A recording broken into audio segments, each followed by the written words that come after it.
பேசும்போது 2 நிமிஷம்ன்றீங்க. அன்பார்ந்த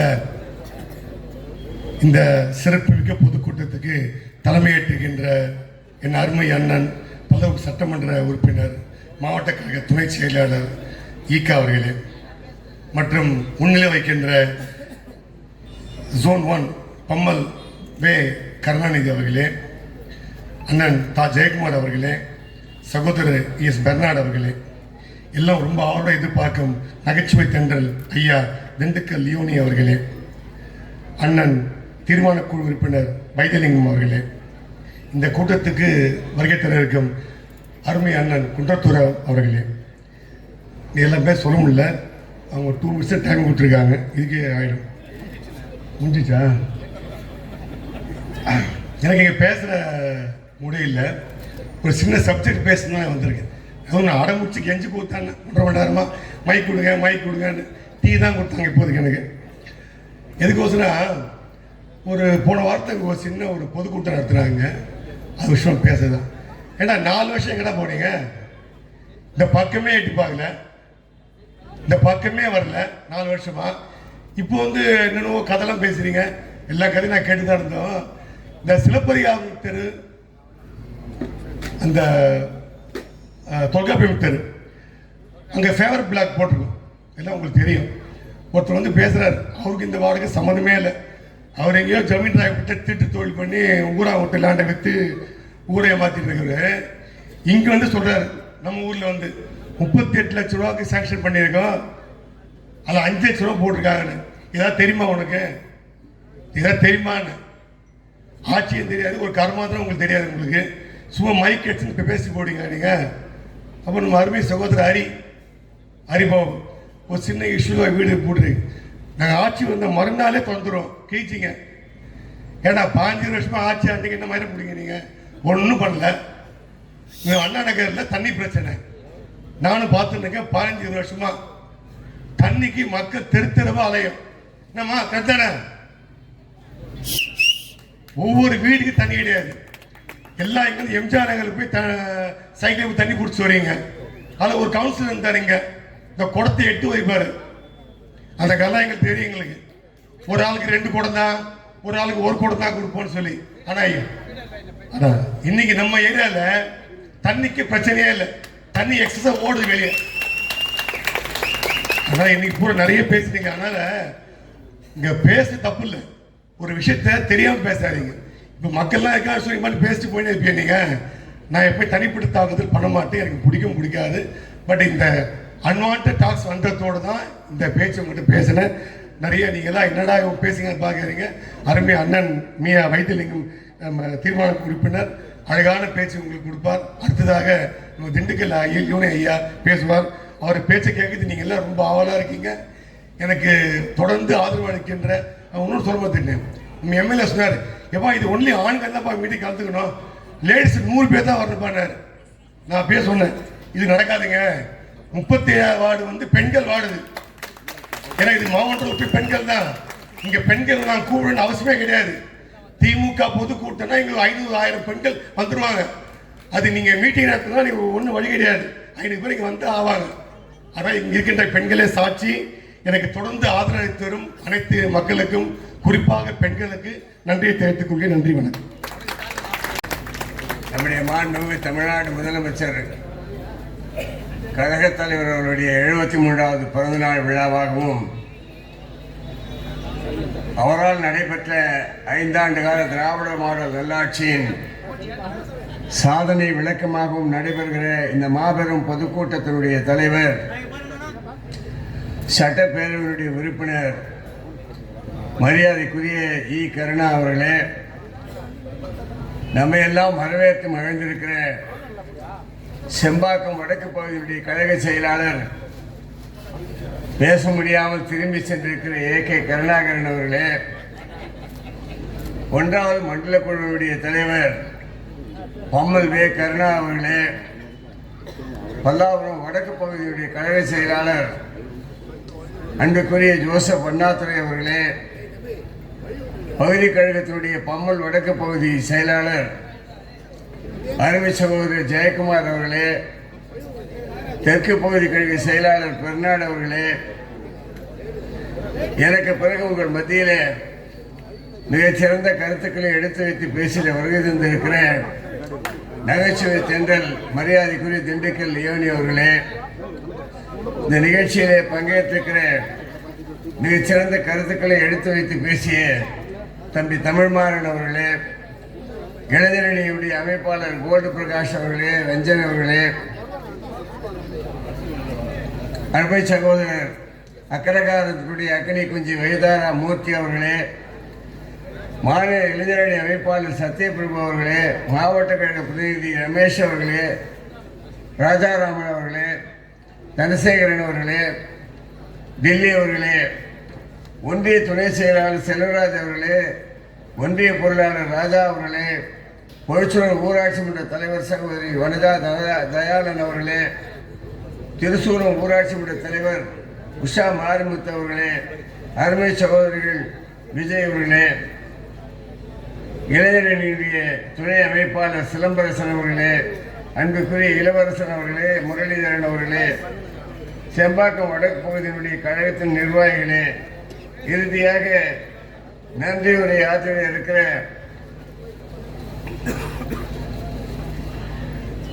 செம்பாக்கம் வடக்கு பகுதி இளைஞரணி அமைப்பாளர் டெல்லிபாப் அவர்களே, வருகை தந்திருக்கிற மாணவர் அணி, மகளிர் அணி, இளைஞரணி, வழக்கறிஞர் அணி, இப்படி பல்வேறு அணிகளாக இருந்து இயக்கத்தை கட்டி காத்துக் கொண்டிருக்கிற கழகத்தினுடைய காவல் தெய்வங்களே, வருகை தந்திருக்கிற பெரியோர்களே, தாய்மார்களே, கழகத்தினுடைய அடலியர்களே, வியாபார பெருங்குடி மக்களே, ஊடகவியலாளர்களே, பத்திரிகையாளர்களே, உங்கள் அத்தனை பேருக்கும் முதற்கடனுடைய நன்றியை தெரிவித்துக் கொண்டு, நீண்ட நேரம் பேசுகிற வாய்ப்பில்லை, நலத்திட்டங்கள் வழங்க வேண்டும், தலைமை வந்திருக்கிற சிறப்பு பேச்சாளர் பேச வேண்டும் என்ற காரணத்தினால் நான் நீண்ட நேரம் பேச விரும்பவில்லை.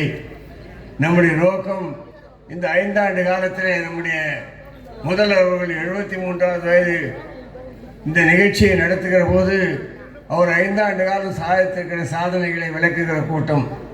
5 ஆண்டு காலம் மட்டுமல்ல, ஆட்சியில் இல்லாத போது கூட பொதுமக்களாகி நீங்கள் உணர வேண்டும் என்றால் சொல்கிறேன், திராவிட முன்னேற்ற கழகத்துக்காரன் உங்களுக்கு ஏதாவது கஷ்டம் வந்தால் முன்னால் நிற்பானே தவிர வேறு எந்த கட்சிக்காரனும் வரமாட்டான் என்பதை ஆணித்தரமாக எடுத்து சொல்ல முடியும். அதற்கு உதாரணமாக சொல்ல வேண்டுமானால், அதிமுக ஆட்சி காலத்திலே கொரோனா தலைவிரித்து ஆடியது. கொரோனா தலைவிரித்து ஆடிய காலத்தில் முதலமைச்சர் உள்பட அந்த கட்சியை சார்ந்த எவனும் வீதியிலே கூட நடமாட வரவில்லை, வேட்டி கட்டிக்கொண்டு வரவில்லை. ஆனால் திராவிட முன்னேற்ற கழகத்துடைய தலைவர் இன்றைக்கு எதிர்கட்சி என்று பார்க்காமல் கட்சிக்காரர்களுக்கெல்லாம் ஒரு கட்டளை இட்டார். ஒரு தொலைபேசியினை, பொது தொலைபேசியினை கொடுத்து, இந்த தொலைபேசியிலே தமிழ்நாட்டில் இருக்கிற மக்கள் யார் பேசினாலும் அடுத்த 10 மணித்துளிகளிலே உங்களுக்கு தேவைப்படுகிற உணவுப் பொருட்கள் சேரும் என்று அறிவித்து, அதனுடைய விளைவாக தமிழ்நாட்டில் லட்சக்கணக்கான பாமர மக்கள், ஏழை எளிய மக்கள், உணவுக்கு ஏங்கிய மக்கள் அந்த தொலைபேசியை தொடர்பு கொண்டு அந்தந்த வட்ட செயலாளர்கள், அந்தந்த பகுதி செயலாளர்கள், அந்தந்த கிளை செயலாளர்கள், அந்தந்த ஒன்றிய செயலாளர்கள் அவருடைய வீடுகளுக்கே சென்று போய் உணவுப் பொருட்களை வழங்கினார்கள். ஆட்சியிலே திராவிட முன்னேற்ற கழகம் இல்லை, எதிர்கட்சியிலே இருந்தது. அன்றைக்கும் மக்கள் மத்தியில் இருந்தது திராவிட முன்னேற்ற கழகமும் இன்றைய போற்றப்படுகிற தலைவரும் தான் என்பதை நீங்கள் மனதிலே வைத்துக் கொள்ள வேண்டும். ஆனால் எப்போது வேண்டும், அதற்கு பிறகு திராவிட முன்னேற்ற கழகத்துடைய ஆட்சி வந்தது.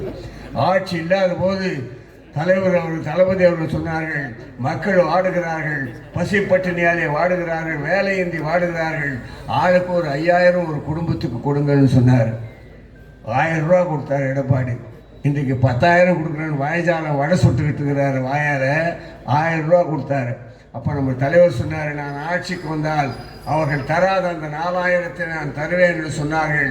ஆட்சிக்கு வந்தவுடன் 2 கட்டமாக உங்களுக்கு 2000 4000 கொடுத்தார்கள். கொடுத்தாரா இல்லையா? வாங்கினீங்களா இல்லையா? வாங்கினீங்க இல்லையா? கொடுத்தார். ஆட்சிக்கு வந்திருக்க பின்னால் அவர்கள் மிக சுரண்டல் செய்து ஆட்சியிலே ஒருவித நிதி ஆதாரமும் இல்லாமல் விட்டு சென்றார்கள். அது ஒரு பக்கம். இன்னொரு பக்கம் பிஜேபி ஆட்சியினுடைய சதி திட்டம், திராவிட முன்னேற்ற கழகத்தை எப்படியாவது ஒழித்துவிட வேண்டும் என்று துரோகத்தின் முன்மாடலாக நின்று இன்றைக்கும் தமிழ்நாட்டுக்கு சேர வேண்டிய நிதிகளை தராமல் கல்வி நிதியாக இருந்தாலும் சுகாதார நிதியாக இருந்தாலும் வீடு கட்டுகிற திட்டங்களுக்கு அவங்க 3 ரூபா கொடுத்தா நம்ம 7 ரூபா போடுறோம். அந்த திட்டத்துக்கு பெயர் என்னன்னு கேட்டால் பிரதமருடைய திட்டம்னு சொல்லுவாங்க. இப்படி போட்டுக்கொண்டு அப்போ கொரோனா வந்த காலத்தில் நம்ம மோடி அவர்கள் ரொம்ப நல்ல வேலை செய்தார். என்ன வேலை செய்தாருன்னா, வெளியில் வந்து லைட் அடிச்சு காட்டுங்கன்னாரு எல்லாரையும். தெருவுக்கு வாங்க 8 மணிக்கு ராத்திரிக்கு எல்லாரும் லைட் அடிச்சு காட்டுங்க, மோடி ஓடிடும்னாரு. அந்த ஒரு 100 ஆண்டு காலத்துக்கு முன்னே இந்த நாட்டை கொண்டு செல்வதற்காகத்தான் இன்றைக்கு பிஜேபி ஆட்சிக்காரர்களும் அவர்களுக்கு அடிவர்களாக இருக்கிற அதிமுகவும் முனைந்து கொண்டிருக்கிறார்கள் என்பதனை நீங்கள் மனதிலே வைத்துக் கொள்ள வேண்டும். எனவே இங்கே பேசியவர்கள் எல்லாம் பல்வேறு திட்டங்களை சொன்னார்கள், கல்வி திட்டங்களை சொன்னார்கள். இன்றைக்கு மாநிலத்தில் பயின்றிருக்கிற மாணவர்கள் முதல்வர் திட்டத்தினுடைய விளைவாக என்னென்ன பயன்களை பெற்றிருக்கிறார்கள் என்று சொன்னார்கள். தாய்மார்கள் எப்படியெல்லாம் பெற்றிருக்கிறார்கள் என்று சொன்னார்கள். படித்த பெண்கள் 43% பேர் தமிழ்நாட்டில் தான் வேலை செய்கிறார்களே தவிர வேறு எந்த நாட்டிலும் 43% பெண்கள் வேலை செய்ததாக வரலாறு கிடையாது. எப்படி வேலை செய்கிறார்கள்? பெண்களுக்கு கல்வியை கொடுத்தோம், பெண்களுக்கு கல்விக்கூடங்களுக்கு செல்வதற்கு இலவச பஸ் பாஸ் கொடுத்தோம், பெண்களுக்கு கல்வி பயில்வதற்கு மேல்கல்வி பயில்வதற்கு 10,000 ரூபாய் நிதி கொடுத்தோம். அது மட்டும் போதாது, நீ கல்வி பயின்றால் வேலைக்கு சென்றால் பக்கத்து மாவட்டத்திற்கு சென்றால் தங்கி படிப்பதற்கு வசதியாக, படிக்கிற பெண்ணாக இருந்தாலும் வேலை செய்கிற பெண்ணாக இருந்தாலும் தங்கி படிப்பதற்கு மிக வசதியாக தோழியர் விடுதிகளை 19 விடுதிகளை கட்டி கொடுத்துருக்கிறோம். அதனால தான் தமிழ்நாட்டில் 43% பெண்கள் இன்றைக்கு பணிக்கு செல்கிறார்கள்.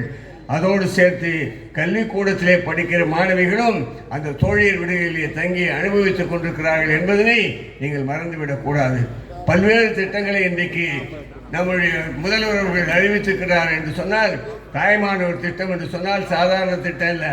வீட்டிலேயே உட்காந்துக்கின்னு 70 வயசு முடிஞ்சிட்டு இருந்தால் பிஜேபி காரன் ஏடிஎம்கே காரன் வீட்டில் இருந்தபடியே ரேஷன் பொருளை வாங்கிக்கிறான். அதை வாங்கிக்கிட்டு அதுக்கு குறை சொல்லிக்கிட்டு உட்காந்துட்டு இருக்கிறான்.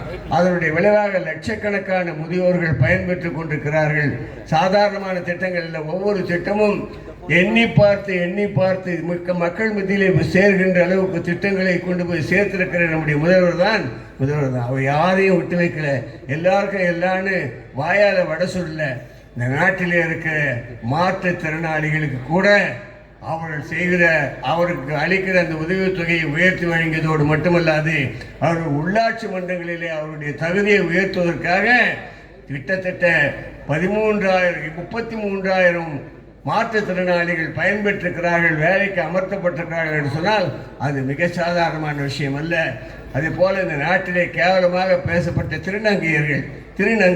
திருநங்கையர்களுக்கென்று தனி வாரியம் அமைத்து அதற்காக தனிப்பட்ட முறையில் செய்து அவர்கள் மேல் படிப்பதற்கு வசதி செய்து கொடுத்து, அவர்கள் தங்குவதற்கு விடுதலை செய்து கொடுத்து, அவர்களும் இந்த நாட்டிலே பாதிக்கப்பட்டு விடக்கூடாது என்று எல்லாருக்கும் எல்லாம் என்கிற அந்த செயல்முறையை நடத்தி கொண்டிருக்கிற நம்முடைய முதலமைச்சர் தான் இன்றைய முதலமைச்சர்.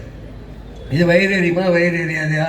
இப்போ நலத்திட்ட உதவிகள் கொடுக்க போகிறாங்க, யாராவது ஒரு வயசானவங்க வாங்கிட்டு போகிறாங்கன்னு வச்சுங்க, அதை வேற ஒருத்தன் புடிங்கன்னு ஓடிட்டா என்ன பண்ணுவீங்க? உடனடியாக ஐயோ பாவி புடிங்க போயிட்டேடான்னு சொல்லுவீங்களா? சொல்ல மாட்டீங்களா? சொல்லுவீங்கல்ல. 10 ஆண்டு காலம் ஆட்சியில் அனுபவிச்சு ஆயிரக்கணக்கான கோடிகள் லஞ்சம் வாங்கி சம்பாதிச்சவனுடைய ஆட்சியை வாங்கிட்டுமே அவன் மேடையில் திட்டாமல் இருப்பானா? அவன் மக்கள் மறந்துட்டாங்க. நம்ம தான் மேடை போட்டு அவன் கூட்டத்துக்கு 50 பேர் 500 பேர் வந்திருப்பான். நம்ம கூட்டத்தில் இருக்கிற 1000-2000 பேர்ல அவன் பேரை உச்சரிச்சுட்டு இருக்கிறோம். இது அவசியம் இல்லாத விஷயம் என்பது என்னுடைய தனிப்பட்ட கருத்து. ஏனென்றால் நாம் நோக்கி செல்வது மிகப்பெரிய நோக்கம். இன்னும் அண்ணா சொன்ன மாதிரி சொல்லணும்னா, நாம் புலிவேட்டைக்கு போகிறோம், வழியில் வண்டு கடிக்குதுன்னு புலிவேட்டைக்கு போகிற வீரன் அம்பையும் வெள்ளையும் கீழே வச்சுட்டு வண்டே என்னையா கடிக்குதுன்னு சொல்லி வண்டுகிட்ட சண்டைக்கு போக மாட்டான், சட்டையாக நசுக்கி விட்டு போவான் என்று பேரறிஞர் அண்ணா அவர்கள் சொன்னார்கள். அதே போல் நம்முடைய நோக்கம் எடப்பாடி எழுத்து அல்ல, நம்முடைய நோக்கம் டெல்லியில் இருக்கிற மதவாத ஆட்சியை ஒழிக்க வேண்டும், பிஜேபி ஆட்சியை ஒழிக்க வேண்டும். தமிழ்நாட்டு மக்களுக்கு நலன்களை தர மறுக்கிற, நியாயமான நலன்களை தர மறுக்கிற பிஜேபி ஆட்சியை ஒழிக்க வேண்டும்.